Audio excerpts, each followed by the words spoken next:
예수님 믿는 사람은 여러 특징이 있습니다. 오늘 전도서에 의하면 옛날이 좋았지, 그때가 좋았지 라는 말을 삼가하는 것이 오늘 본문의 핵심입니다.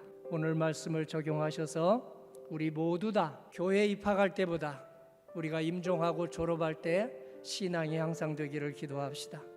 8절 말씀부터 3절 말씀을 새기실 때 하나님께서 우리 모두에게 어제보다 오늘이 낫고 시작할 때보다 끝이 나은 그런 은혜를 주실 것입니다. 8절 전문에 일의 끝이 시작보다 낫고 참는 마음이 교만한 마음보다 낫다고 했습니다. 끝마무리가 시작보다 중요하기 때문에 신중하게 생각해서 시작하고, 그리고 시작을 했으면 어떤 환난 풍파가 닥쳐와도 참고 견디며 땀 흘려 일하면 하나님께서 우리의 끝을, 우리의 마무리를 아름답게 풍성하게 해주신다는 약속입니다. 고린도전서 13장에 하나님의 사랑, 예수님의 사랑, 성령님의 사랑의 특징은 여러 가지가 있는데 첫 번째가 오래 참는 것입니다. 오래 참는 마음과 겸손함이 있으면 결과가 눈에 보이지 않아도 중도하지 않습니다. 차분하고 꾸준하게 인내하면서 나아갈 수 있습니다. 그렇게 되면 시작은 아무리 미약하다 할지라도 우리의 나중은 심히 창대하게 해주시는 우리 주님의 은총입니다. 9절을 보십시오. 급한 마음으로 노를 바라지 말라. 노는 우매한 자들의 품에 머무름이니라. 혈기 부리고 그리고 불평, 원망, 한탄만 하는 것으로는 문제가 해결되는 게 아니라 상황을 배배 꼬이게 한다고 하는 것이 오늘 하나님의 말씀입니다. 아무리 급해도 하나님께서 역사를 주관하신다, 하나님이 이 나라를 주관하신다, 하나님이 코로나를 주관하신다는 것을 굳게 믿을 때 우리의 마음을 진정시킬 수 있고, 원망 대신에 하나님이 이 어려운 시기에 내가 감사할 수 있는 일이 무엇일까, 내가 격려할 수 있는 일이 무엇일까 하고 우리에게 용기를 주실 것입니다. 전도서 3장 10절에 하나님이 인생들에게 노고를 주사 애쓰게 하신 것을 내가 보았노라. 하나님이 모든 것을 지으시되 때를 따라 아름답게 하셨고 사람에게 영원을 사모하는 마음을 주셨느니라. 그러나 하나님이 하시는 일의 시종을 사람으로 측량할 수 없게 하셨느니라 라고 했습니다.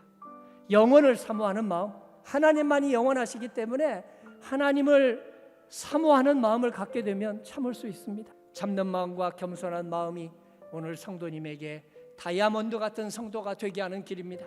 10절이 바로 그렇습니다. 옛날이 오늘보다 나은 것이 어찌미냐 하지 말라. 이렇게 묻는 것은 지혜가 아니니라.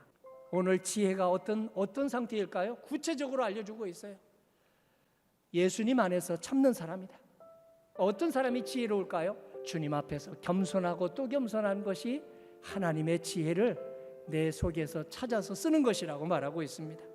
비록 과거가 좋았다 해도 과거에 안주하면 오늘이 나아질 수가 없다고 말씀하십니다. 누가복음 9장 61절에 예수님은 손에 쟁기를 잡고 뒤를 돌아다보는 자는 하나님 나라를 이룰 수 없다고 했습니다. 농부는 한쪽으로 기울지 않도록 앞만 보면서 갑니다. 만일 고삐를 잘 잡지 않으면 넘어지기도 하고 밭을 갈 수도 없습니다. 성도가 잘 산다는 것은 어떤 의미에서 잘 산다고 하는 것일까요? 어제가 오늘보다 나은가? 더 많이 봉사하고 있는가? 그렇지 않다면 전도서에서 지혜를 잃어버린 자다라고 말씀하고 있습니다. 빌립보서 3장 13절에서 오직 한 일, 뒤에 있는 일은 잊어버리고 앞에 있는 것을 잡으려고 표대를 향해서 그리스도 예수 안에서 하나님이 위에서 부르신 부름의 상을 향하여 달려간다 그랬습니다. 달려가는 사람은 전심전력하는 사람이에요. 오직 주님이 부탁하신 대로 기뻐하고 기뻐하며 감사하고 감사하며 서로 협력하면 하나님께서 우리의 시작은 미약하였지만 나중은 창대해지는 역사가 있게 해주실 것입니다. 어제보다 오늘이 나아지고 오늘보다 내일이 나아지게 반드시 해주실 것입니다. 하나님의 약속은 변함이 없습니다. 아멘하고 화답하면 주님은 미약한 사람을 통해서도 마른 나무 가지 같은 사람, 그냥 버려진 돌멩이 같은 사람을 쓰셔서도 하나님의 위대한 역사를 이루었습니다. 이 은혜가 저와 성도님에게 이루어지기를 주님의 이름으로 기원합니다.